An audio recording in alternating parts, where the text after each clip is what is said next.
Polri bersama Satgas COVID-19 mengimbau masyarakat untuk menyaksikan pertandingan di rumah masing-masing dan tidak menggelar nobar. Masyarakat diharapkan tetap awas akan adanya penyebaran virus corona dan tetap meningkatkan penerapan protokol kesehatan. Polri menghimbau untuk kegiatan-kegiatan nonton bareng itu ditiadakan.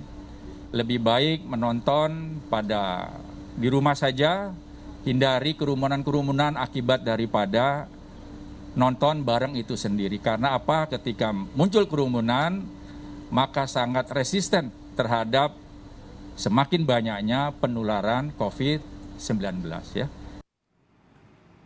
Imbauan serupa juga disampaikan Wakil Gubernur DKI Jakarta. Wagub meminta warga untuk menonton Piala AFF di rumah agar tidak memicu kerumunan.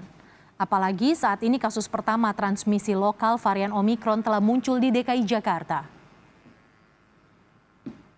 Kami minta warga Jakarta memasuki malam tahun baru untuk menghindari kerumunan, tidak perlu membuat acara-acara yang dapat menimbulkan kerumunan, interaksi yang tinggi, apalagi terjadi mobilitas ke daerah, ke luar negeri, kami minta itu dapat dihindari ya.